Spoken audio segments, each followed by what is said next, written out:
Eh bien, bonsoir à toutes et à tous, c'est la Greenitude. Bienvenue pour ce 19e Space Actu Saint-Étienne, un média d'information sur l'actualité football de la Saint-Étienne sur Twitter, Facebook, YouTube et Instagram. Au programme ce soir, nous allons, en première partie d'émission, débriefer la défaite de la 35e journée de Ligue 1 face à Rennes. 2-0 avec notamment la stat à Vince. En deuxième partie d'émission, on se projettera également sur le mercato avec notre invité Mohamed Toubache qui nous rejoindra un peu plus tard. La composition d'équipe de ce soir, donc nous avons la plume d'actu synthé Snowgiz, notre sniper chez ACS, donc qui va nous lancer également son nouvel édito, c'est notre ami Anto CRC. Et enfin, il est là pour prendre la température du côté du Space ACS, l'ours du Forez. Encore une fois, un grand merci également à Vincent Davas qui nous donnera son œil sur tout le côté data. Bonsoir à vous toute l'équipe, comment vous allez ? Salut, j'espère que tout le monde va bien, j'espère que tout le monde est chaud, que les auditeurs sont là, sont en place et que voilà, tout va bien se passer. Eh ben, salut l'équipe, ouais, pareil, très content d'être avec vous et prenez place, on est prêt. Salut tout le monde, j'espère que tout le monde va bien, on voit qu'il y a toujours les habitués qui nous écoutent, donc c'est toujours sympa. Et bonsoir à tout le monde, ravi de me retrouver entre le sniper, faites entrer l'accusé et le monsieur qui prend la température, ça s'annonce chaud bouillant, bravo. Encore une fois, merci à vous tous d'être présents effectivement encore une fois, vous aussi les auditeurs, on ne serait pas là sans vous, donc encore une fois, un grand merci à vous tous. Et donc, j'en profite aussi pour signaler à nos auditeurs que n'hésitez pas à mettre vos mots dans le hashtag ou si vous avez des demandes particulières, si vous voulez monter sur le space, eh bien vous n'hésitez pas à envoyer un message à Snowgiz ou à Anto CRC, ils sont là pour ça. Les gars, allez-y, régalez, faites-nous régaler. Effectivement. Donc, on rentre tout de suite dans le vif du sujet, les amis, parce qu'on a pas mal de petites choses à se dire, notamment concernant donc le match contre Rennes. Donc, Rennes meilleur que la SSE. Donc, nous allons avoir peut-être un peu plus tard LC26 qui viendra nous parler notamment de Rennes. Et donc, on va faire déjà un premier tour de table ensemble donc concernant donc le ressenti plus prestations individuelles, le top et le flop. C'est parti, mon ami Snowgiz, je te laisse commencer. Eh ben écoute, ressenti de ce match. Bon, déjà, il n'avait pas démarré que. Bon, j'espérais pas grand-chose déjà. Après, ouais, déçu dans le contenu. On attendait une valise, et ben on l'a pas tant prise que ça en fait, parce que 2-0, bon. Mais après, ouais, sans surprise quoi. Y a pas réellement de joueur qui sort du lot comme d'habitude. Rennes n'a pas eu besoin de pousser plus que ça. Et puis nous, bah, sans attaquant, sans rien, mais on peut pas marquer des buts avec Nordin devant. On ne peut pas. C'est pas possible. Il a beau avoir la meilleure volonté du monde, ça ne peut pas. Donc c'est un 3 sur 10. Ok, un 3 sur 10 de note générale. Mon Anto, qu'est-ce que t'en penses, toi, de ton côté ? Et juste avant d'intervenir, les amis, n'oubliez pas que vous avez le sondage du soir, enfin, en tout cas, le premier sondage de la soirée. Donc, on parle d'Eliakim Mangala. Donc, on parlera un peu plus tard dans l'émission d'Eliakim Mangala. Donc, le premier sondage, les amis, est déjà en ligne. Êtes-vous déçus par la recrue Eliakim Mangala ? C'est à vous. Vous avez 3 réponses et on reviendra dessus un peu plus tard. Anto, excuse-moi, c'est à toi. Ouais, bah écoute, je vais rejoindre Snow, hein. Encore une défaite. Encore une défaite. Après, au vu de la compo de départ, on pouvait pas attendre grand-chose. Mais surtout, on a vu une équipe qui ressemble pas à une équipe qui veut se maintenir en Ligue 1 quand tu mets pas tous les ingrédients nécessaires. Et surtout, bah, quand tu n'arrives pas à faire 3 passes d'affilée pendant 45 minutes, tu peux pas espérer grand-chose. Pardon. Et pour la note du match, ouais, je vais aller 4 sur 10. D'accord, ok. 4 sur 10. Je vous ai pas entendu pour les tops et les flops, les amis. Anto et Snow. Eh ben, alors j'ai un moins pire. Ouais. J'ai un moins pire. J'ai aimé l'abattage, enfin l'envie de Camara en fait, mais comme d'hab. Okay. Et flop, Il fallait en choisir un et j'ai choisi Mangala. Je te rejoins un peu sur le flop, hein, Mangala. Bon, c'est l'histoire qui se répète, qui se continue un peu. Par contre, moi, mon moins pire, parce qu'il m'a tellement déçu de toute l'année, de tous ces matchs, de tous ces aperçus, et ben là, il m'a presque fait du bien. Ben, c'est Adil Aouchiche. Et ben, un petit bon point, une petite image, parce que bon. Voilà. Oui, c'est vrai que pour une fois, en étant titulaire, parce que d'habitude il est meilleur quand il rentre. Ouais. Allez, on va dire que c'est un de ses meilleurs matchs, même si c'est pas fameux, en étant titulaire. Il s'est agité. Oui, il a fait deux, trois choses. C'était pas mal. Effectivement, mon ours, t'en penses quoi, toi, de ce match-là? Écoute, moi, après ce match, j'ai tout simplement enterré le football à Saint-Etienne. Alors non, c'est pas le beau jeu, mais c'est le football qui a été enterré malheureusement. Parce que à défaut d'avoir l'envie de gagner, on avait surtout l'envie de ne pas perdre beaucoup, malheureusement. C'est ça que j'ai retenu, c'est qu'on avait surtout l'envie de ne pas prendre trop de buts, alors qu'on n'avait même pas l'envie de gagner, clairement, c'était horrible. Un match où on n'a fait que de défendre, on s'est fait littéralement, on s'est fait avaler par une équipe rennaise qui était pas qui a montré meilleur visage, on va dire, sur d'autres matchs. Mais là, on n'a rien fait, on n'y était pas, on n'avait peut-être même pas envie de faire quelque chose. On voulait se contenter limite d'un nul et on aurait dit ouais, un nul c'est un exploit et là clairement en fait on s'est tiré une balle dans le pied nous-mêmes en jouant la défaite, la petite défaite en essayant d'aller jouer la gagne. Et puis note à l'équipe, je vais mettre 1, voilà 1. C'est ça Sévère, vaut hein. ça. Non mais franchement C'était ouais, mais même en jouant à Rennes, il y avait rien quoi. Tu peux me rien dire. T'as le droit de jouer au foot. Ouais. Oui, t'as le droit, il faut tenter des trucs. C'est le genre de match où il faut tenter, exactement. Et là, t'as pas tenté et t'as enterré le football. Pas le beau jeu, mais t'as enterré surtout le football à Saint-Etienne. Ouais, tu respectes avec ce match. Non.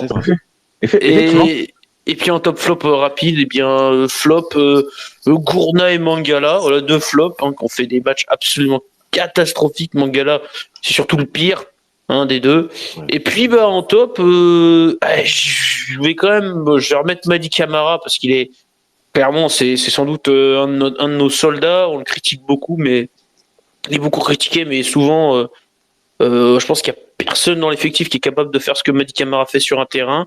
Et puis, alors, petite note, on va dire bon point et bonne image, à tout de même Harold Boukoudi, qui a sans doute fait, malgré la défaite, qui a peut-être été peut-être le meilleur des défenseurs sur ce match-là.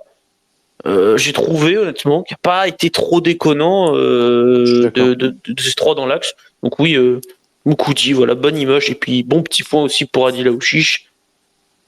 Voilà. Ok, d'accord. Vincent, est-ce que tu as des petites choses vraiment d'aspect général sur un petit peu le ressenti de ce match-là? Est-ce que tu nous as préparé quelque chose? Est-ce que tu as, ne serait-ce que ton œil sur ce match-là? Mon œil va être rapide. Je vais faire court. Défaite logique, attendue. Valise attendue, mais elle n'est pas venue. Le football n'en sort pas forcément grandi. Je suis désolé, il n'y a pas d'idée, il n'y a pas d'intention, c'est juste pour limiter la casse. Mais comme ça a été dit, ne pas savoir aligner 3 passes, il n'y a aucune excuse à ça. Je veux bien défendre, mais parfois il est possible aussi de tenter quelque chose, avoir les consignes qu'il y avait. En top, la valise qui n'est pas venue. Et en flop, j'hésite entre moi et Mangala. Comme vous avez parlé de Mangala, je vais parler de moi parce que j'avais prévu un 6-0, donc je me suis trompé. Ouais. Ok, d'accord. En fait, effectivement, donc, pour donner mon avis également général sur le match, je vous rejoins tous un petit peu au final, donc je ne vais pas répéter tous les arguments qui ont été donnés. Mais effectivement, voilà, une équipe qui est venue totalement défendre.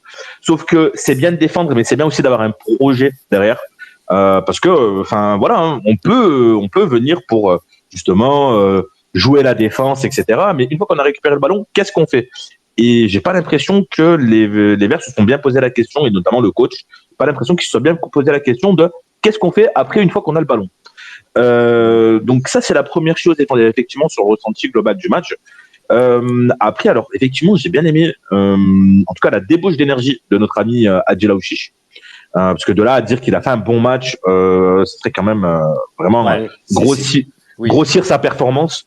Mais en tout cas, s'il y a une chose qu'on ne pourra pas lui enlever sur ce match-là, c'est la débauche d'énergie. Et dans le même registre, eh ben, je mettrai effectivement Mady Camara et Denis Bouanga, parce que je vois que vous n'avez pas parlé de Denis Bouanga, mais Bouanga aussi sur ce match-là, c'est quand même bien battu. Et c'est quand même à souligner. Je me rappelle notamment d'une occasion qui a été créée grâce à une différence technique faite par Denis Bouanga, qui derrière ouvre justement sur Aouchiche, qui débouche sur une frappe. Une frappe, il n'y a pas assez de puissance, etc. Hein. Donc la finition est encore à revoir. Mais en tout cas, l'action vient de justement Denis Bouanga. Donc voilà. Mais effectivement, c'est vrai qu'on a eu une équipe très très faible le week-end dernier. Et on s'attendait à un gros score. 2-0, j'ai envie de dire que 2-0. Et on peut même se dire que s'il n'y a peut-être pas Mangala dans l'équipe, le plan peut peut-être fonctionner, parce qu'au final, on prend 2 buts sur 2 erreurs individuelles. On viendra sur Mangala, parce que je sais qu'il y en a qui ne sont pas d'accord, notamment sur le premier but. En termes de top flop, effectivement, moi, je commencerai déjà par un flop, Mangala. Et voilà, dans les mentions honorables, je dirais, j'en mettrai 3, donc qui sont Mady Camara, Adil Aouchiche et Denis Bouanga. Les amis, est-ce que vous voulez rajouter autre chose sur toute la partie ressenti, prestation individuelle, top flop? Est-ce que vous voulez rajouter quelque chose? Sinon, mon ours, je te laisse enchaîner avec le sondage et le hashtag. Eh ben écoute, le sondage est assez clair, hein, et une majorité écrasante nous dit littéralement que oui, la question êtes-vous déçu par Mangala, la majorité répond oui, absolument, ils sont déçus. La SSE dans l'Even nous fait remarquer oui, assez déçu de son apport sur le terrain. On savait tous qu'il lui faudrait du temps pour revenir à un niveau convenable, mais preuve de constater qu'il est très loin de rassurer. Il y a Julien à qui je vous passe le bonjour. Salut Julien. Salut, oui, déçu, mais est-ce qu'on pouvait espérer mieux? Wissem qui nous met certains attendaient beaucoup de lui, moi pas. Moi pas tant que ça, car il faut pas oublier qu'il a certes joué à City, à Valence en équipe de France, mais il était remplaçant, c'est clair. Il a fait du bien au début en supervisant AD, mais clairement oui, niveau prestation, j'attendais un peu mieux. Voilà. Ah oui. Et puis il y a quand même dans ces résultats, il y a un petit quart de ces auditeurs qui dit bon, il faut peut-être attendre encore. Et puis bon, il y en a, non, ils sont pas déçus apparemment. Mangala, tu vois, il arrivait plein de confiance, plein de certitude, avec, je pense, une prépa physique perso plutôt affûtée, parce que il est arrivé plutôt affûté. Et là, j'ai peur qu'il se fasse contaminer par cette fébrilité, tu vois. Il est venu pour un petit peu gonfler le torse, remettre un peu la maison de droite. Et lui aussi, petit à petit, il tombe dans les conneries des autres, quoi, parce qu'à force de les regarder faire, tu les fais, et puis lui il les enchaîne, quoi. Justement, les amis, gardez-en sous le pied. On va y venir, justement, avec donc la fin de sondage d'Eliakim Mangala, et donc la seconde partie de l'émission, le deuxième chapitre de cette première partie d'émission, qui s'appelle encore 2 buts malgré une compo ultra défensive. Donc effectivement, on a eu un système de jeu avec 5 défenseurs. Donc si je reprends rapidement la composition d'équipe de Saint-Étienne le week-end dernier, donc on avait un 5-4-1 avec Bernard Denis, Masson, Mangala, Moukoudi, Nadé, Troko pour la défense, un milieu à 4 avec Denis Bouanga, Mady Camara, Lucas Gourna, Adil Aouchiche côté gauche et Arnaud Nordin qui occupait la pointe de l'attaque. Alors très rapidement pour faire l'équipe rennaise, Rennes évoluait en 4-3-3 avec donc Alemdar dans les buts, donc 4 défenseurs, donc Truffet à gauche, Santa Maria, Omari en charnière centrale et donc à droite Amari Traoré. Milieu de terrain à 3 avec Flavien T, Jonas Martin et Lovro Maillard. Et une attaque donc avec de gauche à droite Martin Terrier, Gaëtan Laborde et Benjamin Bourigeaud. Et donc, effectivement, malgré le fait qu'on ait joué vraiment très compact avec une ligne de 5, une ligne de 4, très peu de solutions offensives, parce que justement, on jouait vraiment pour ne pas prendre de but. Hein. D'ailleurs, les stats du match le montrent quand même assez clairement. Si on regarde En termes de possession, on termine le match avec 27% de possession de balle, 8 tirs pour 3 cadrés, 262 passes uniquement. D'accord? Alors qu'en face, c'est quand même donc 73% de balles pour Rennes, 13 tirs pour 3 cadrés, donc effectivement 724 passes effectuées par Rennes sur ce match-là. Et donc effectivement, donc Mangala, les amis, ouvrons le dossier Eliakim Mangala, les amis. Moi, je le dis ce soir, ouvrons le dossier Eliakim Mangala. Et justement, allez-y, là, vous étiez parti là sur Mangala, donc allez-y, et ensuite on aura Vincent qui nous donnera son éclairage sur au niveau statistique. Et effectivement, vas-y pour le sondage, mon ami l'ours. Pour le et justement, à mes chers auditeurs, on va ouvrir après ce dossier Mangala, on ouvrira un deuxième dossier qui va commencer par ce sondage. Lucas Gourna est-il trop jeune ou surcoté? Il va être mis en place d'ici quelques secondes. Vous pourrez aller voter, donner votre avis sur le deuxième dossier chaud de cet après-match. C'est le dossier Lucas Gourna. Juste avant, on a du coup le dossier Mangala, messieurs. Je vous fais la passe clairement. Le dossier Mangala, faut l'ouvrir. Eh ben écoute, je vais l'ouvrir. Alors Mangala, j'avais de l'espoir. J'avais de l'espoir et en fait, j'en ai plus eu quand Sako s'est blessé. Quand Sako s'est blessé, premièrement, et deuxièmement, quand Nadé. Et en ce moment, Nadé, il est de moins en moins, pas de moins en moins bon, mais il est un peu en dedans. Je pense qu'il était un peu en sur-régime. Et tu vois là les vraies difficultés que Mangala a, et ça se voit parce qu'il n'arrive pas à retrouver le rythme.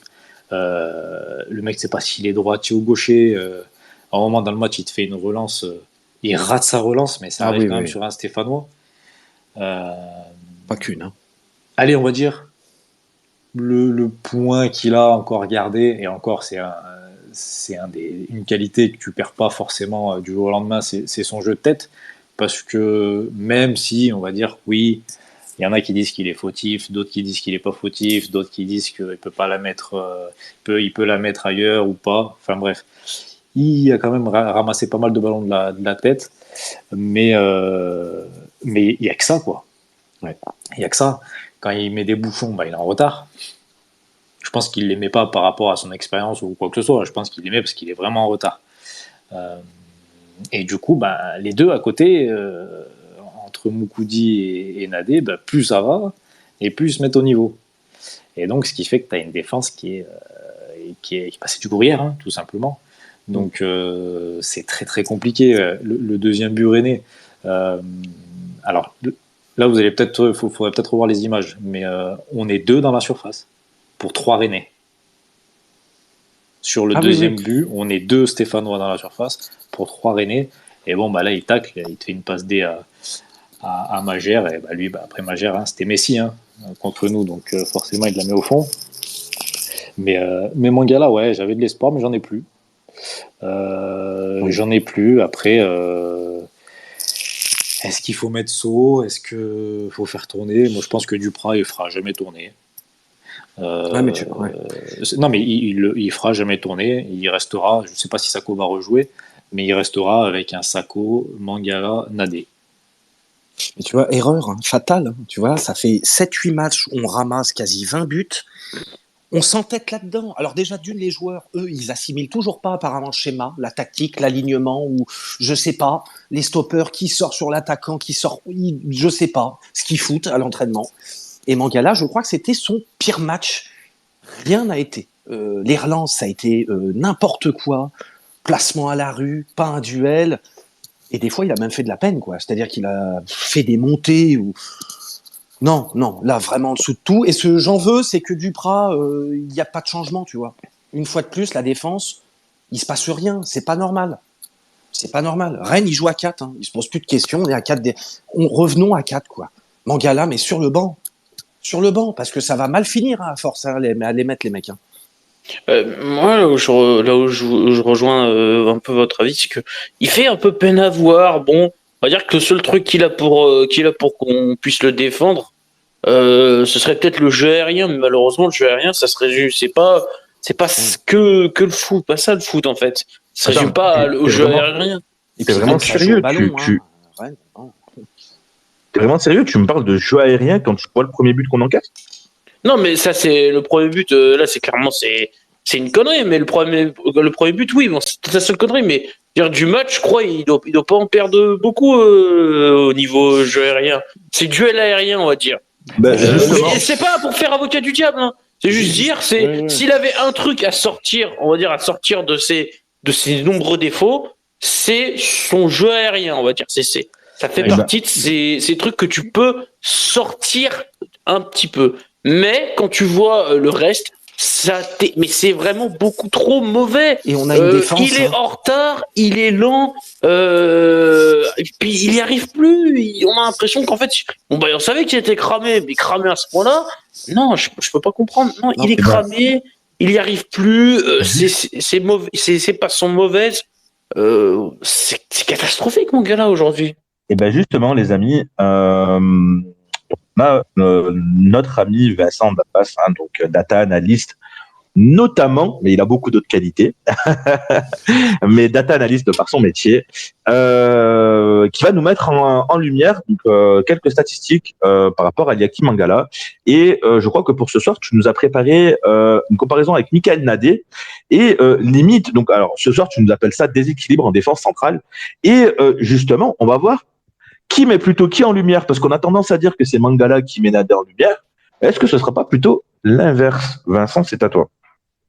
Merci. Je viens de le poster avec le hashtag, donc comme ça vous pourrez y jeter un œil. Le déséquilibre, oui, il est évident, il est énorme, et c'est Mangala qui est derrière Nadé par rapport aux stats que j'ai pu sortir sur les matchs que chacun a disputés. J'ai entendu parler de duel aérien. Oui, Mangala s'en sort bien. C'est un des rares secteurs où il s'en sort bien d'ailleurs. Parce qu'après, au niveau des passes, ça va. Les dribbles, bon, on s'en fout un peu de dribbles, je vous avouerai. Mais après, sur les tacles et récupérations, c'est du 1 sur 2. Alors que Nadé, c'est du 8 sur 10. C'est quand même déjà un peu mieux. Incroyable. Au niveau des pertes de balles, ça, c'est quand même assez intéressant. C'est fou. Ouais, au niveau des pertes de balles, globales, sur tout l'ensemble du terrain, Nadé en perd plus. J'ai ramené ça à 90 minutes parce qu'ils n'ont pas joué le même temps. Donc j'ai fait un coefficient.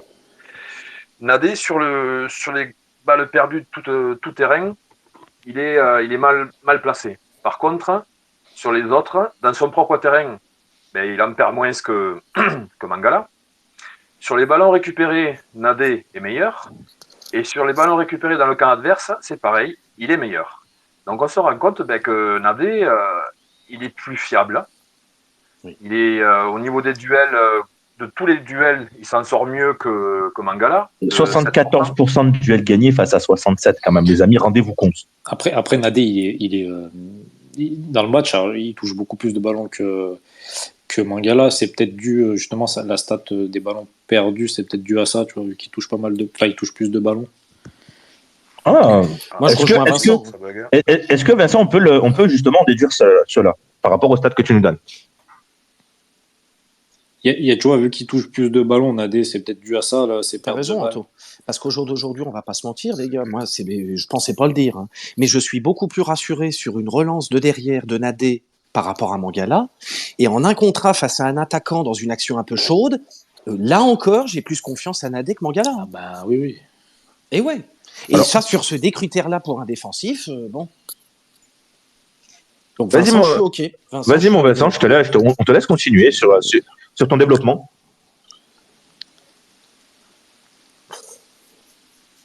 Ah, Vincent? Il développe plus. On a perdu Vincent. Ouais, je crois qu'on a perdu Vincent. Alors, le temps qu'on le retrouve. Alors, justement, effectivement. Donc, quand on reprend un petit peu les stats, donc il reviendra tout à l'heure pour continuer à nous parler un petit peu en termes de statistiques, parce que bien évidemment, qui de mieux que lui-même pour nous en parler. Mais ouais, quand on reprend quand même un petit peu le tableau, et je pense que les amis, vous l'avez tous regardez, hein, il est dans le space, hein, que ce soit auditeur ou chroniqueur ce soir. C'est quand même édifiant. Quand on regarde donc en termes de pourcentage de duels gagnés, on est à 74% de duels gagnés par Nadé, 67% par Mangala. Quand on regarde les duels aériens, tout à l'heure tu parlais de duels aériens, mon ami l'ours. Quand tu regardes duel aérien disputé, 47 pour Mangala, 55 pour Mika Nadé. Alors, effectivement, par contre, Mangala gagne plus de duels. 70% de duels aériens gagnés par rapport à 66. C'est ce que je te disais, la Green. C'est le seul truc, on va dire, que tu peux sortir de ces grosses lacunes, on va dire. L'ours avait vu les 4%. Ouais, c'est ça. Ou il avait lu le tableau avant. Qui sait? À vous, t'as payé Vincent. Ah non, Vincent m'a pas payé du tout. J'ai pas payé Vincent, rien. Il y a pas de débrouiller entre vous. Hein. Il y a pas d'argent. Et par contre, les gars, alors je vais les regrouper en une seule stat, mais quand on regarde les tacles tentés, les duels défensifs disputés et les interceptions, d'accord, mais surtout les duels défensifs disputés, Nadé, c'est quand même 203 duels disputés, alors que Mangala, c'est seulement 99 duels tentés. Et en termes de récupération, donc sur des tacles tentés, on est à 80% de réussite en termes de récupération de ballon suite à un tacle. Donc ça reste quand même énorme toutes ces stats là. Voilà. Donc là, on a tendance à dire oui, Nadé est meilleur depuis que Mangala est là.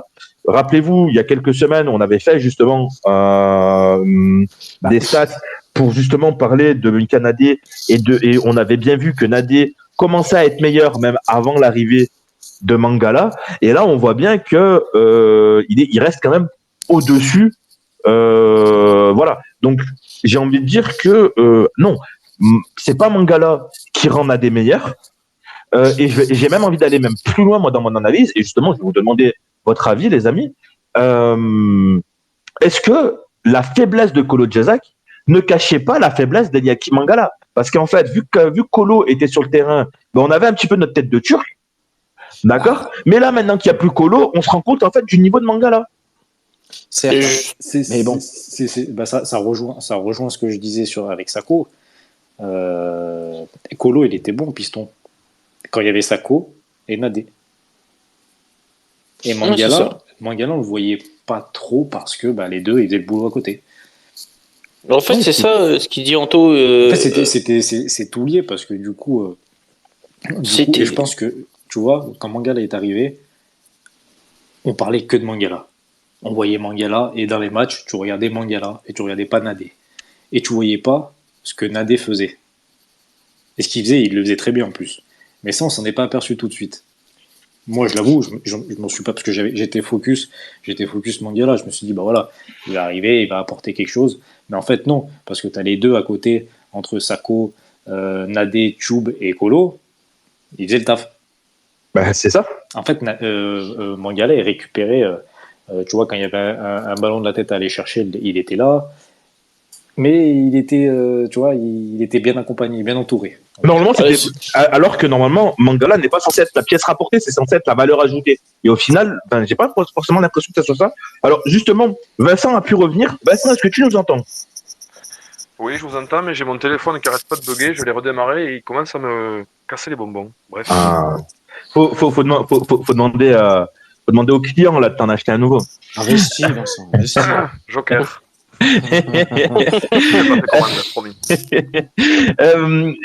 Justement, qu'est-ce que je voulais te dire? Alors, je sais pas si tu as entendu un petit peu ce qu'on a pu en faire en termes sur les stats, l'analyse qu'on a pu faire sur le tableau que tu as fait. Mais effectivement, moi, j'en ai conclu un petit peu. Justement, on parlait, on débattait un petit peu dessus. Clairement, au final, on avait tendance à dire que Mangala était la personne qui mettait Nadé en lumière. Mais au final, j'ai même plutôt l'impression que c'est l'inverse et que Mangala profitait même du fait que Kolo était la tête de Turc en fait. Peut-être, ouais, c'est possible. C'est vrai qu'il y a eu beaucoup de bruit et de focalisation sur l'arrivée de Mangala de par son nom, son expérience. Mais ça a un peu profité, je pense, à Nadé qui a été un peu dans l'ombre et ça lui fait beaucoup de bien finalement de ne pas être mis en première ligne, mais tant mieux pour lui. Ça lui permet d'affirmer ses qualités parce qu'il en a. Et je pense qu'il a un joli potentiel et c'est quelqu'un qui a besoin d'être bien épaulé et de fonctionner comme ça. Donc, joueur très intéressant. Moi, je me pose réellement des questions sur le niveau de Mangala, honnêtement. Comme tu l'avais dit, il était quasiment en retraite ou pré-retraite. Est-ce que c'était pas vraiment un pari hyper risqué d'aller le chercher uniquement sur le fait qu'il avait une expérience, un vécu, patati patata? C'est pas suffisant en Ligue 1, hein. Je suis désolé. Hein. Et surtout d'en faire ta pièce maîtresse dans l'axe, Ouais. sur une zone de terrain qui est cruciale. Et c'est vrai que tu sors un mec qui était à 2 doigts de partir en retraite. Et ouais, peut-être que... Mais après, Neige, pour Lagrine, pour ce que tu dis au niveau de la valorisation un peu Nadé vis-à-vis de Mangala, je pense que Mangala a peut-être apporté un petit quelque chose à Nadé indirectement, peut-être dans le discours, dans l'approche mentale, peut-être des choses. Mais c'est sûr mais c'est que Nadé, il a tracé sa route. Il a tracé sa route dans la régularité, Nadé, et c'est qu'aujourd'hui, l'élève dépasse le maître, quoi. Et que Nadé, aujourd'hui, il fait ses matchs, il est le taulier, et avec ou sans Mangala, Nadé, on a plutôt confiance maintenant. Mais justement, ce que tu dis, Snow, c'est assez juste. Mais en fait, on se rendait compte que quand il y avait Colo, Colo, c'était l'arbre qui cachait la forêt Mangala. C'est-à-dire que tu avais Colo qui, justement, cache les mauvaises prestations de Colo, cachait la mauvaise prestation de Mangala. Et du coup, on voulait vraiment se focaliser sur un mec, sauf qu'on en oubliait que, déjà, le football, c'est joué à 11. Mais du coup, tu te rends compte que Eliakim Mangala, en fait, n'a pas apporté sportivement, mais a plutôt apporté dans le vestiaire. Il n'a pas apporté sportivement, mais peut-être qu'il a apporté quelque chose dans le vestiaire. Et ça, je le pense, et on me corrigera si je dis une connerie, mais je pense que dans le vestiaire, il a peut-être dû apporter quelque chose, mais sur le terrain, en tout cas, il n'a pas montré grand-chose, à part une prestation, je sais pas comment dire ça, moyenne contre Montpellier, qui est sans doute peut-être son meilleur match. Le reste, sinon, c'est pas bon. Contre Montpellier, oui, il fait une bonne prestation, mais encore une fois, t'as un Sakho, il est monstrueux contre Montpellier, donc forcément, il rattrape toutes les erreurs des autres. Donc, du coup, tu vois pas Mangala. Par rapport à ce que tu dis vis-à-vis du parallèle Colo-Mangala qui est le plus fautif, j'ai quand même moins souvenir d'avoir vu Mangala nous mettre des CSC, concéder des pénaux à la con et j'en passe. C'est pas qui est le plus fautif, c'est juste que c'est pas Mangala, le plus fautif. Je le mets juste encore un peu en dessous de Colo sur cette année au niveau du sketch et du grotesque de la défense. Je le mets encore un peu en dessous, Mangala, mais bon, Colo, il a encore la palme. Hein. Mangala, il nous en coûte un, je crois, penalty contre Marseille. Oui, mais c'est pas faire le comparatif. Snow, c'est pas faire le comparatif du qui est le moins bon en fait. C'est le fait de dire que juste, en fait, on s'est focalisé sur Colo, sauf qu'on a oublié que aussi derrière il y avait Mangala qui faisait des grosses conneries derrière. Ce que je veux dire, c'est qu'en fait, il n'y a pas de. C'est vrai. Oui, et dans tous les cas, les deux, on faisait quand même des grosses, hein, que ce soit plus grosses ou moins grosses. Ils faisaient des conneries monumentales.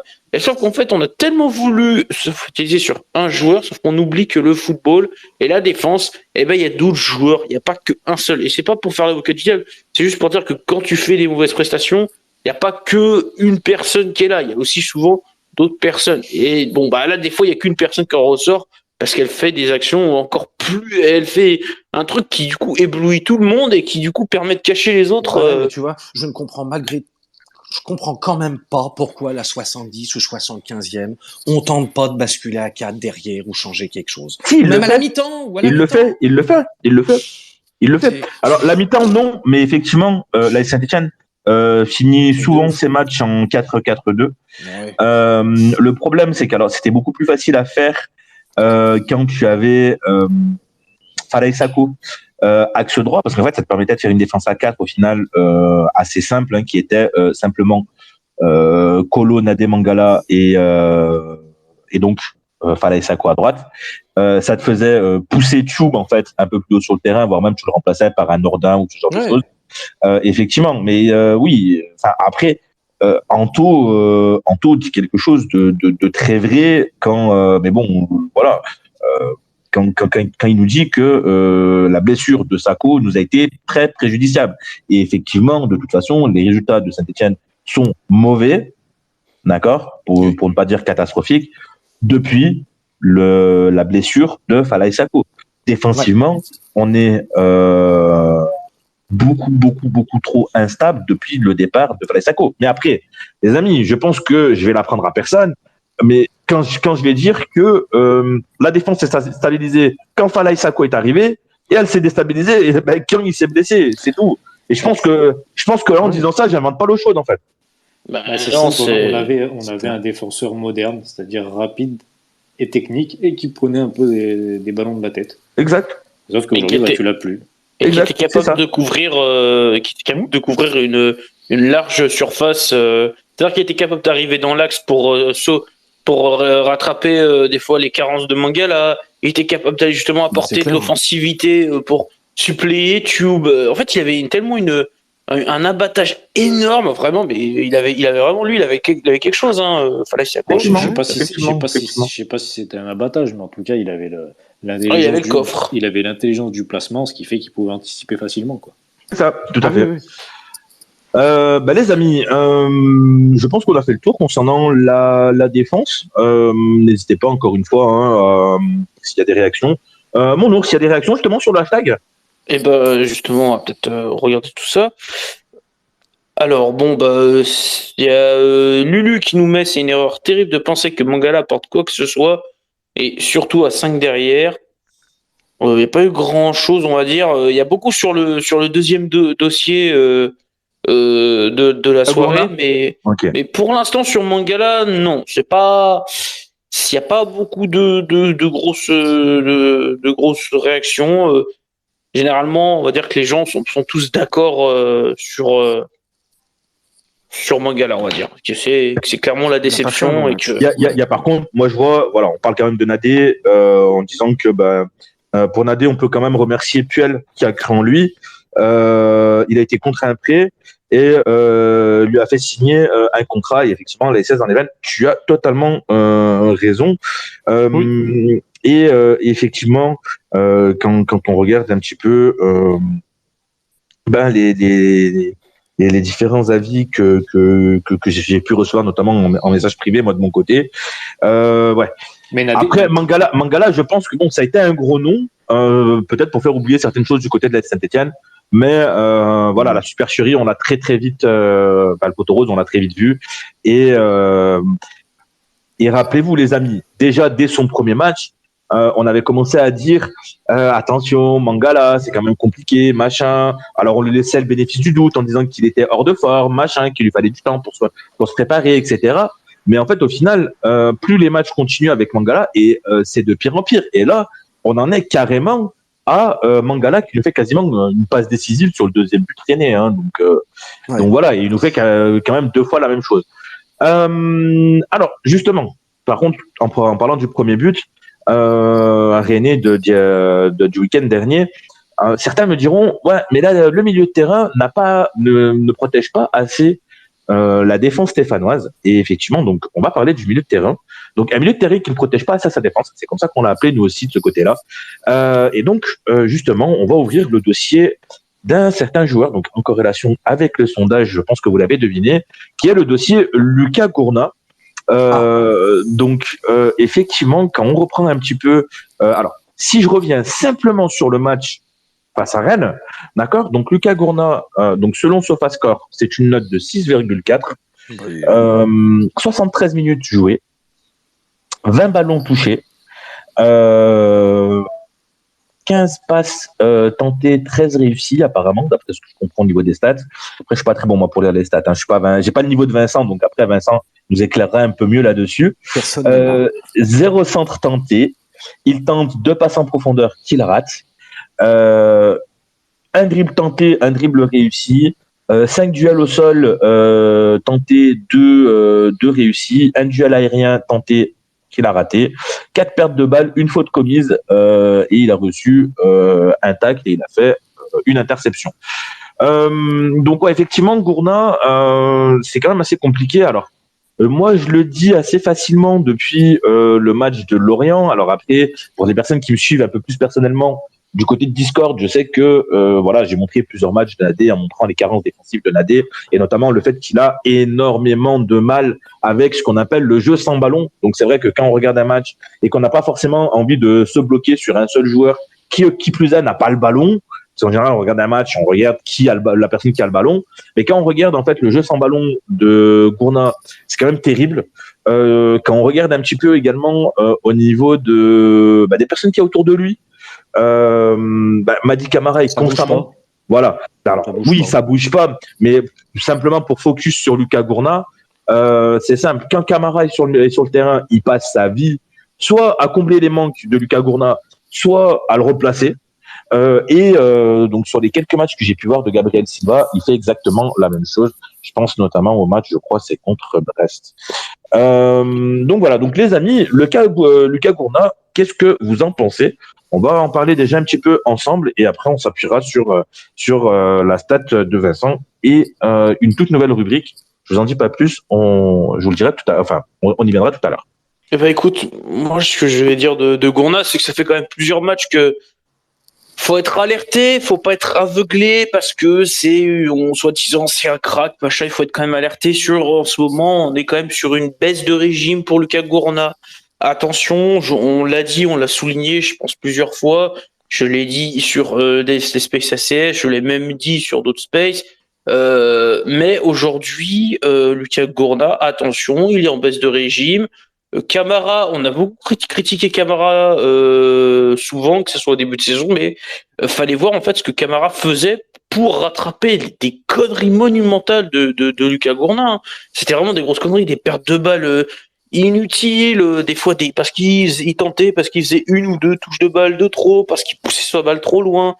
Des fois, c'est des tout petits trucs comme ça, et puis on va me dire, oui, mais il a 19 ans. Oui, mais quand on est en pro et qu'on a 19 ans, ça veut dire qu'on a pensé que le joueur était prêt pour le monde professionnel, que lui aussi s'est senti professionnel. Donc il faut assumer maintenant, il faut assumer sur le terrain, mais là en ce moment, ça commence à plus être le cas. Aujourd'hui, on se retrouve avec un Camara qui n'est même plus dans son rôle et qui fait tout simplement le colmateur de fuite depuis trop de matchs. Il va falloir vraiment se reprendre parce que sinon on va plus continuer à durer comme ça. Il va falloir limite jouer un système où on va retrouver un 5-4-1, mais un 5-4-1 où il n'y aura pas de joueurs sur les côtés, où ça va être uniquement du milieu de terrain pour justement combler les défaillances de Lucas Gourna. Faut pas qu'on en soit arrivé à là à la fin de la saison. Hein. Non, mais au milieu, ça joue pas. Au milieu, ça ne défend pas.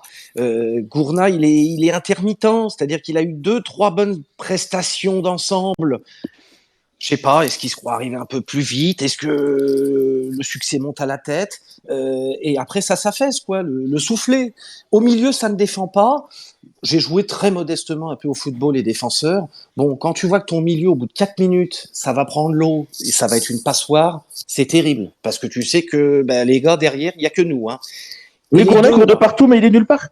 Et c'est ça. Oui, c'est ça. Et tout ce qui est justesse de passe, ressortie de balle, on n'enchaîne pas 4 passes dans ce milieu, depuis derrière jusqu'au milieu pour trouver un attaquant, c'est compliqué. Et au milieu, c'est ton métronome, c'est ce qui te donne le tempo. Derrière, faut que ça cavale et que ça gratte. Et devant, une projection. Gourna, 20 ballons en 75 minutes. Attends, un ballon, c'est trop peu. C'est pas normal au milieu. T'as raison. Et surtout, le pire, c'est que on nous vend Lucas Gourna comme un box-to-box, un piston, machin, etc. Un ballon toutes les 3 minutes et demie, mais c'est long 3 minutes. Moi, je veux bien, mais justement, là-dessus, donc, voilà. C'est un piston, ok, d'accord. Maintenant, expliquez-moi comment un piston, d'accord, ne sait pas faire la chose la plus élémentaire dans le football, ce qu'on appelle le passe EVA. C'est-à-dire qu'il a le ballon, il donne le ballon à un coéquipier et il fait un appel. Rien que ça. On l'apprend quand même en U8, d'accord? C'est-à-dire que c'est un fondamental dans le football. Je suis le porteur du ballon, je donne le ballon, je fais la passe et je reste en mouvement. C'est-à-dire que je vais faire un appel, même si je ne vais pas recevoir le ballon, même si je sais que je ne recevrai pas le ballon, d'accord? Je vais quand même faire l'effort d'aller faire un appel, d'accord? Ou une course, ne serait-ce que pour donner une solution, apporter des fausses pistes. Mais c'est dans D'accord. une vraie Et équipe, ça. C'est dans et, une vraie équipe, et ça, la grille. faciliter le jeu de passe Ouais. de ton équipe. D'accord. Je suis Et d'accord avec ça, toi. et c'est pour ça que, en fait, on n'arrive pas à construire parce que, alors, Camara le fait, mais c'est beaucoup trop faible. Mais on reste dans D'accord. notre schéma, la grille. On ne bouge Et pas. voilà. On reste C'est, plan-plan à notre poste. Il n'y a pas de dépassement de fonction. Il y en a pas un qui prend une tangente pour un appel, un petit truc un peu. Non, on voit de temps en temps à une deux. C'est super rare. C'est un truc simple, mais on voit jamais pour sortir des fois du milieu. Rarement. C'est Alors c'est une fois de plus, on donne là les clés du camion à deux jeunes parce que Camara Gourna sont jeunes et ils ont pas la bouteille, les mecs. Bah, Il y a quelque chose, mais ils ont pas la bouteille. je suis pas tant d'accord que ça par rapport plus à Camara, parce que Camara, c'est quand même quelques saisons qui commence à vraiment être titulaire. Donc Camara, à la limite, on peut peut-être encore dire où il est jeune, mais il y a quand même le vrai bagage expérience. Il en a un peu plus, c'est clair. Donc il y en a quand même un peu plus. Mais Gourna, même s'il est jeune, à un moment donné, si t'es vraiment soi-disant le crack, le Je suis mec d'accord. de synthé, le soi-disant le mec bankable avec Green, machin, bah faut le montrer sur le terrain. Et en ce moment, suis il ne d'accord. le montre plus. Et le pire, c'est que les seules fois où il a réussi à faire des appels, ou qu'il avait le ballon des fois sur le côté, qu'il arrivait à décrocher de son poste de milieu de terrain, bah c'était plutôt plaisant à voir jouer. Il y avait quand même un peu de technique. Donc il faut vraiment qu'il soit capable de surélever ça, de surélever de surélever son niveau de jeu. Il est capable de le faire. Après, est-ce que physiquement, il a le coffre pour avoir cet abattage qu'on lui voyait, un peu de box-to-box, toute proportion gardée, hein, d'espèce de Vieira, tu sais, avec les grands compas, là, où on attrape tout. Alors, je suis d'accord avec vous sur beaucoup de points, mais en fait, le Gourna, le problème, il est beaucoup plus profond. Alors, ça va être que mon avis et mes analyses. Alors, je pense que déjà, on se pose cette question, et c'est une bonne question parce qu'elle fait débat, savoir s'il est surcoté ou il est trop jeune. Alors, un jeune surcoté, c'est compliqué d'avoir un jeune surcoté parce qu'il a rien fait encore. Donc je vois pas pourquoi je vois pas comment il peut être surcoté. Donc ça c'est encore un autre débat. Le profil. Oui, c'est La possible. jeunesse. Après, on nous l'a vendu comme un crack, voilà. Bon ça, après c'est politique du club. Pour moi aujourd'hui, c'est le joueur qui a la plus grande marge de progression. Tu prends par exemple un Youssouf ou un Camara, ils ont des limites ces joueurs. Camara, tu le vois. Camara, il va faire son abattage physique pendant 90 minutes, et après c'est techniquement où ça pêche, et malheureusement il ne pourra pas s'améliorer parce qu'il est à son maximum. Et je pense que Gourna, déjà, c'est pas de sa faute directement, mais c'est plutôt la faute de la gestion du club par rapport à ce joueur. Dans le sens où la politique de notre entre guillemets manager général, c'était comme ça hein, qui s'appelait notre coach. Son idée c'était basé sur les jeunes et uniquement les jeunes. C'est lui qui l'a lancé, pas de problème. Et ça, été une erreur. Comme on peut rajouter aussi le cas à Aouchiche où il les a grillés. Et pour moi, Puel a grillé Aouchiche et a grillé Gourna. Et moi, je reste persuadé que bien entouré, Gourna peut être beaucoup plus fort aujourd'hui. Par exemple, un joueur qu'on a eu chez nous, que moi j'aimais bien, mets-le à côté d'un Villa. Tu vois, la Green, je rejoins la Green sur le passé va. Aujourd'hui, Camara, il sait pas le faire. Ah bah non.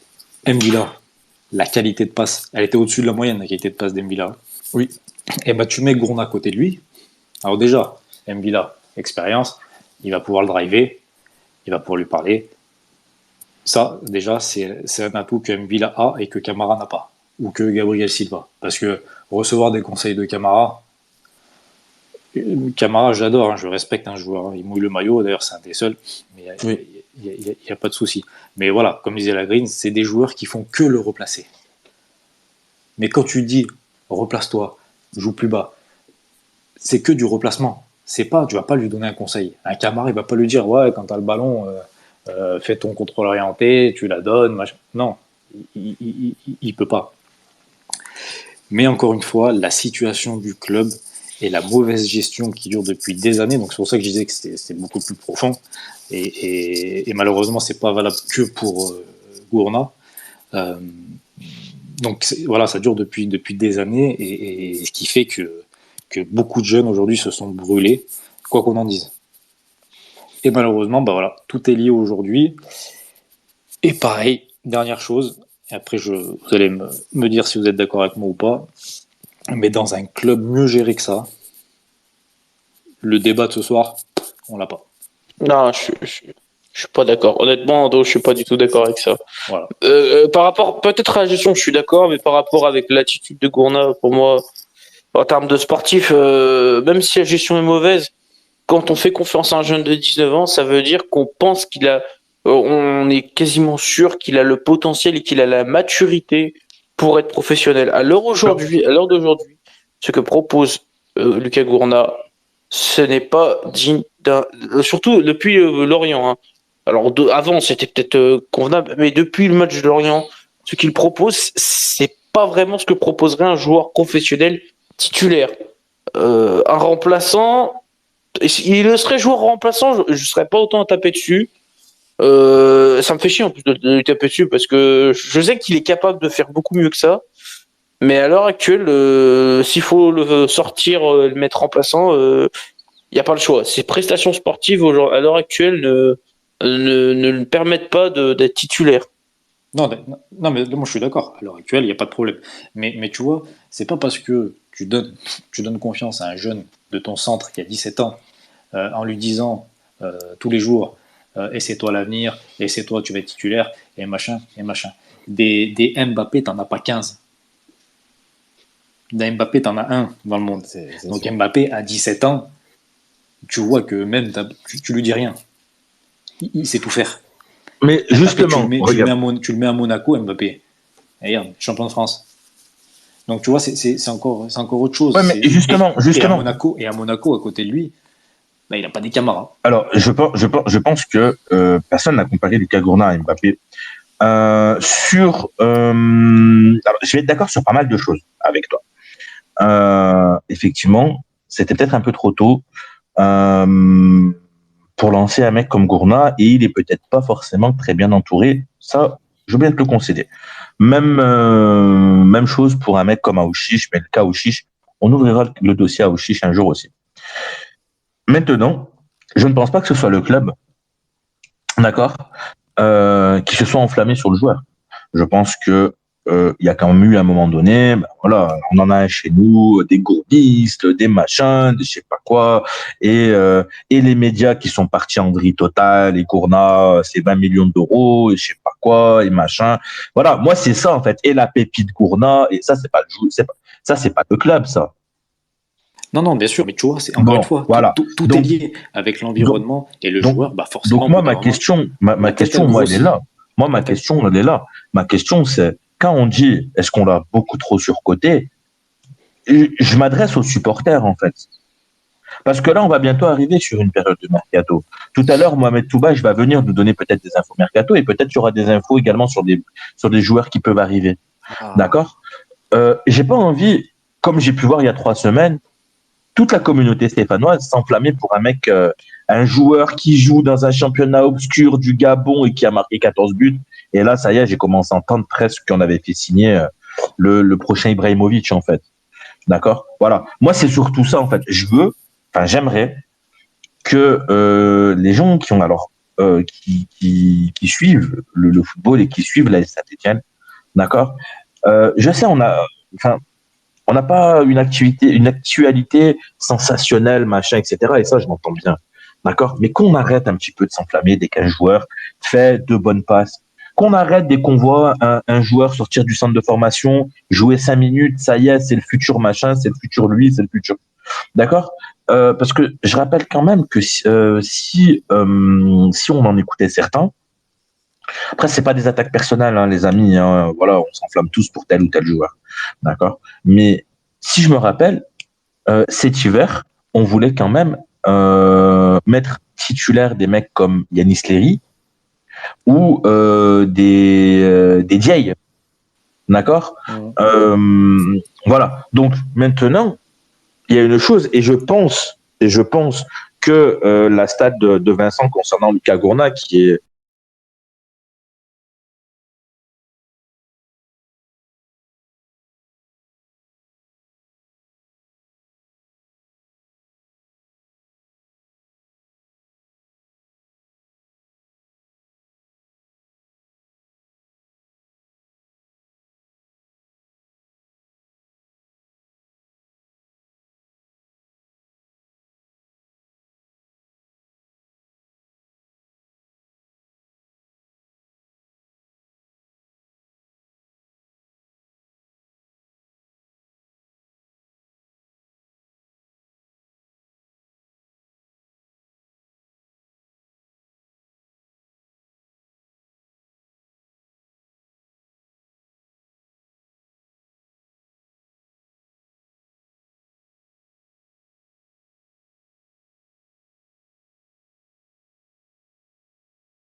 effectivement, oui, tout à fait. Saliba, quand il commence à côté de Perrin, voire même à côté de Voilà. Subotic. Donc, tu vois la différence. Effectivement. Et t'es dans une équipe qui tourne en plus. Ouais. Mais T'es dans une équipe après, moi, ce que je voulais mettre en avant, alors effectivement, ça a bugué à ce moment-là, quand j'expliquais le cas Lucas Gourna, justement, c'est que concrètement, alors peut-être que ça a mal été géré quand tu l'as titularisé, il n'est pas forcément bien entouré. Tout ça, je l'entends très bien, il n'y a pas de souci.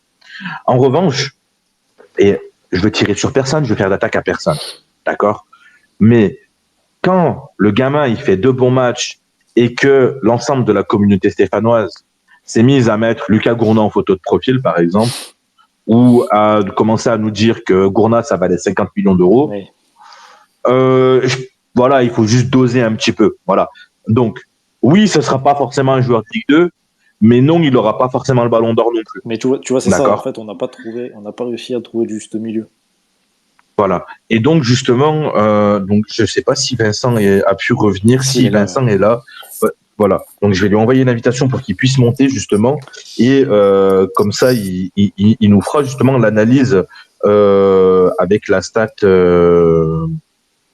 Avec sa stat et avec la comparaison entre la saison dernière et cette bien. saison.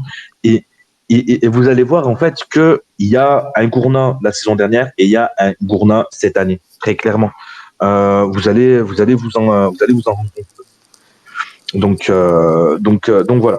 Mon Vincent, dès que tu peux accepter pour monter, tu montes dès que c'est possible. Et ben voilà, regarde. Suffisait de le demander. Mon Vincent, tu es là. Je suis là. Alors, tu as les stats devant toi. Je suis désolé encore une fois. Toutes nos excuses pour les petits bugs. Mais ils sont tous revenus. Voilà, vous êtes tous là. Franchement, les gars, un grand merci à vous. Alors, donc justement, Vincent, je crois que tu nous as préparé donc des petites choses assez intéressantes concernant Lucas Gourna, et je te laisse me les présenter. Oui, j'ai préparé un petit quelque chose que je vous poste de suite. Voilà, c'est fait, c'est parti. Et j'aimerais bien avoir ton avis, Vincent, sur le cas Gourna aussi, après. Ben, si tu veux, bon, je vais présenter mon truc et si tu veux, vas-y. On développe après. C'est ça. Pour essayer d'avoir un avis intéressant sur Gourna, je voulais le comparer. Mais à Saint-Etienne, il n'y a pas d'équivalent au niveau de poste. Et je voulais pas le comparer avec un autre joueur du même poste dans un autre club, parce que ce sont des situations différentes, des âges différents, et ça n'aurait eu aucune pertinence. Donc je me suis penché sur le Gourna actuel et celui de la saison dernière. C'est plus le même. C'est Dr. Jekyll et Mr. Hyde. Ok. Ça n'a rien à voir. Vraiment. Un autre jeu. C'est du jour au lendemain. Dans le petit tableau, j'ai mis en vert le meilleur et le rouge le moins bon. Mais la saison dernière, sur les pourcentages, il a qu'un seul rouge. Ça veut dire que toute cette saison actuelle, elle est moins bonne niveau chiffres que la saison dernière. Il est en dessous sur tout. C'est clair et net. Au niveau des passes, c'est sensiblement pareil, il n'y a qu'un pourcentage d'écart. Sur tous les duels, il a perdu 8%. Ouais. Sur tous les tacles, il a perdu 8% aussi. Les duels défensifs, il est à 8% aussi. Il est abonné au 8, on dirait. Mais il intercepte beaucoup moins de ballons. On est de 4 à 5 par 90 minutes. Sur les pertes de balles, c'est pareil. Il récupère moins, il en perd un peu plus, etc. etc. C'est vraiment tout l'ensemble des critères, les mêmes finalement qu'on avait sur Nade et Mangala.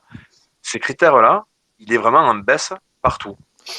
Mais je pense là, T'as raison. Vas-y. Non, mais je pense que t'as raison parce que, et ça c'est criant au niveau des stats. Pour moi, il est beaucoup moins défenseur dans l'âme. Je pense qu'inconsciemment, dans son esprit, son jeu évolue et qu'il bascule dans sa tête en espèce de volonté d'être relayeur, un peu la belle transversale, la belle frappe des 25 mètres. Je trouve qu'il faut peut-être que nous on fasse. Ce n'est pas un milieu défensif et il en veut plus de la défense parce que ses stats, ça le montre, moins 8% partout, Vincent. Voilà. Ouais.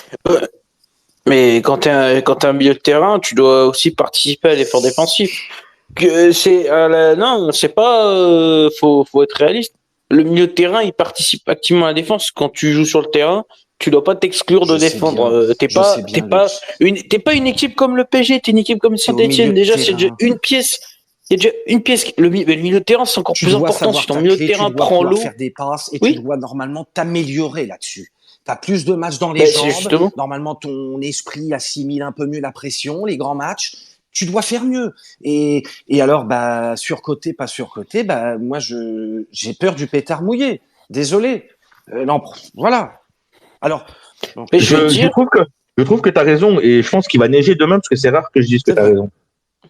Non mais c'est vrai, il a raison Snow. Moi j'ai peur de l'effet un peu genre pétard mouillé ou juste on a l'impression que c'est une espèce de coup de pierre qu'on a acheté comme ça en se disant allez ça va peut-être le faire, mais en fait ça se trouve non, en fait peut-être qu'en fait il était pas prêt, peut-être qu'on l'a sorti trop tôt ou peut-être alors il y a peut-être aussi peut-être l'encadrement. Est-ce que dans un milieu à 3 il aurait été mieux que livrer à 2 avec un Camara qui il a ses limites techniques, je veux bien l'entendre, mais c'est encore une fois un joueur qui comme je le dis rattrape toutes ces bêtises, les bêtises de Gourna. Camara passe son temps à les rattraper. À un moment donné, est-ce qu'on se poserait pas la question pour se dire est-ce qu'on justement soit redescend bout de boost plus bas parce que on aimait bien mettre bout de boost très haut en 10 alors qu'il n'a pas la capacité pour le faire. Justement, tu mets un bout de boost plus bas qui vient encadrer ce milieu de terrain et justement tu te retrouves avec Gourna, Camara et bout de boost dans un vrai milieu de terrain à 3, à ce moment-là, oui, c'est beaucoup mieux. Tu auras peut-être un Gourna qui fera moins de bêtises, qui sera plus encadré, qui aura des soutiens, qui aura pas un mec comme Kepin qui justement est plus limité techniquement. Donc, moi, je pense qu'il faut surtout revenir avec un vrai milieu à 3 pour encadrer Lucas Gourna, parce que si on continue comme ça, ça risque vraiment de faire un effet pétard mouillé et dans 2 ans, il est cramé. Moi, tu mets Gourna dans un milieu à 3, à 2, comme tu veux. Je te dis qu'il n'y en a pas assez. Il y a pas, j'ai pas souvenir d'un Gourna sur un grand match ou sur une multitude de matchs où, voilà, ou des mois même, sur quelques mois où on se dit putain c'est le taulier au milieu Gourna, paf, c'est un tueur, il est en train de.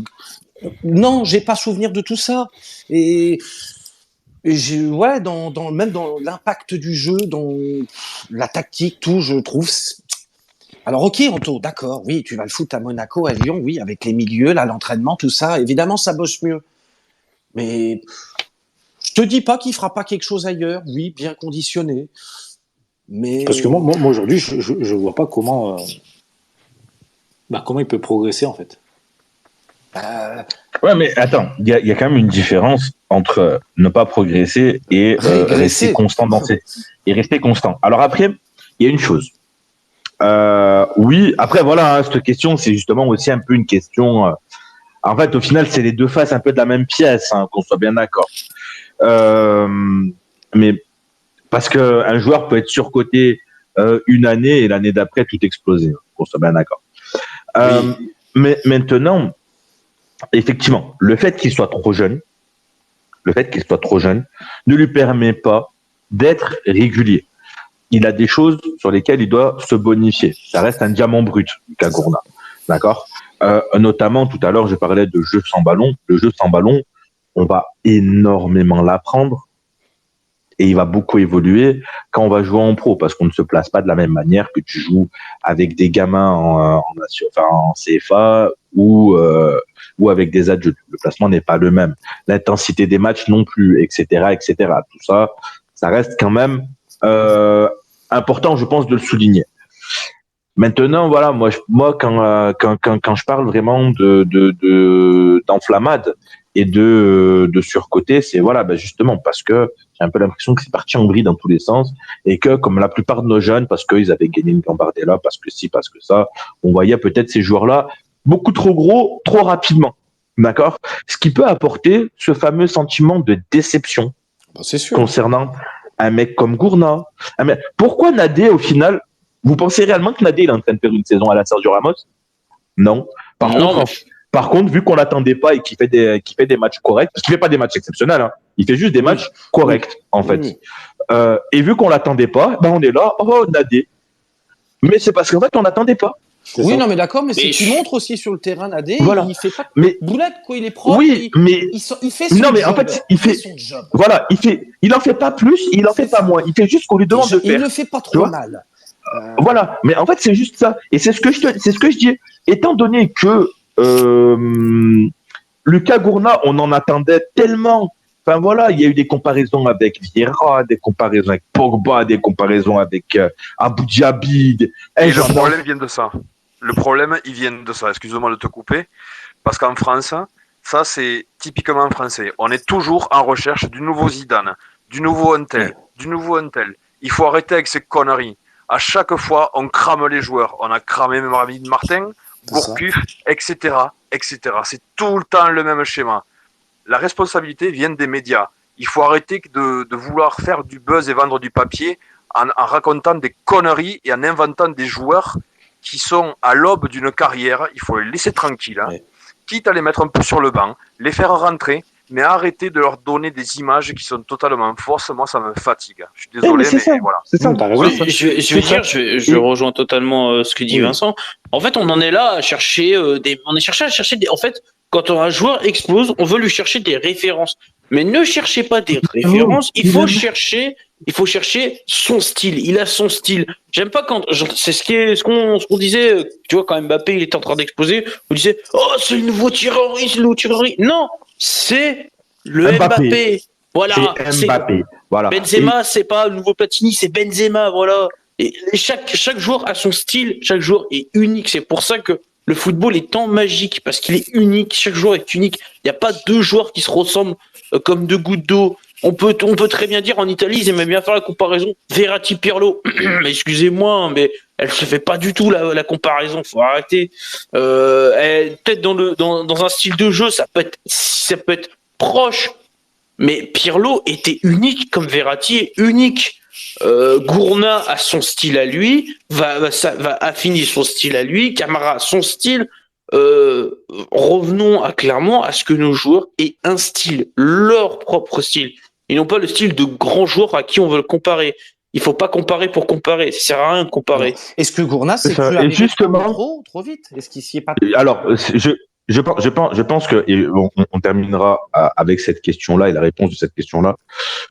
Clairement, je ne pense pas qu'il se soit. Enfin, en fait, l'enflammade qu'il y a eu tout autour a certainement et sûrement même joué sur le fait que peut-être le joueur a eu à un moment donné le melon. parce que tu peux avoir un entourage qui va lui dire t'es trop beau, t'es le plus beau, t'es le plus fort. Non, mais c'est pas toi qui es mauvais, c'est les C'est gars sûr, que ça. c'est les gars que tu as à côté ou ce genre de choses-là. Et donc tout ça fait qu'au bout d'un moment, effectivement, il peut y avoir après un comportement qui sera en inadéquation avec ce que demande le football à haut niveau, le football professionnel, et l'intégration dans un vestiaire également, et tout simplement le fait d'enchaîner les performances. Parce que si tu fais de mauvaises performances et qu'il y a personne qui te remet en question et qu'on te dit non, mais c'est pas toi qui as été mauvais, c'est le reste de ton équipe, ben en fait, tu chercheras pas à comprendre où tu as été mauvais, donc tu n'évolueras plus, et même pire, vu que ça va évoluer à côté de toi, vu que les autres autour de toi, eux, évolueront, toi, en fait, au final, ben on appellera ça une régression, tout simplement. Les amis, donc je pense que c'est ce qui va conclure cette première partie d'émission. Alors, mon ours, est-ce que tu peux me faire un petit tour sur le sondage, même si je sais qu'il n'est pas terminé, on va estimer qu'il Tendance. s'arrête à partir de maintenant. Voilà. Il s'arrête Non, non, maintenant. mais voilà, on part du principe qu'il s'arrête maintenant. Ok. Voilà, c'est comme le changement. Oui. Voilà, pour ceux qui ont la ref. Et tout simplement, parce qu'en plus j'ai jeté un coup d'œil. Il y a eu beaucoup de monde qui ont voté. Ah Et oui. alors, qu'est-ce que en plus j'ai vu qu'il y avait même beaucoup de commentaires. Donc, Ah. qu'est-ce qui se passe du côté de ce sondage? Et Eh ben, justement, comme ça, après, on pourra accueillir notre invité qui est arrivé. T'inquiète pas, je t'ai vu. clairement, c'est une question qui a beaucoup clivé, on peut le dire. Même si les résultats ne se ressentent pas dans les avis, ça a beaucoup clivé. Et dans la réponse, Lucas Gourna est-il trop jeune ou est-il surcoté? Bon, majorité écrasante disent qu'il est trop jeune. Et il y a quand même, on va dire, un cinquième. Alors, ou non, un quart de il y a trois quarts de nos auditeurs qui pensent qu'il est trop jeune et un quart de ces auditeurs qui pensent qu'il est surcoté. Il y a Julien qui nous met surcoté par rapport. Il pose la question surcoté par rapport à quoi? Par rapport à l'effectif, non, mais par rapport à la Ligue 1, oui. Leïla nous met Gourna court beaucoup sur le terrain, il a de l'activité physique, mais manque cruellement de technique. Il ne progresse plus. Pour moi, contre Rennes, il est aussi un flop. Il y a Sir Alex Landron qui met un avis très intéressant. Surcoté, pas du tout. Ou alors par qui? Ça reste un très jeune joueur qu'on a balancé au front, faute de mieux. S'il joue aussi, c'est parce que des joueurs plus âgés ne font pas si souvent, ne font pas le taf. Ouais. Pareil pour Green, dans un groupe mieux armé, ça tourne. Après, il y a d'autres avis assez intéressants. Il y a Lilian aussi qui nous met Gourna est plein de potentiel.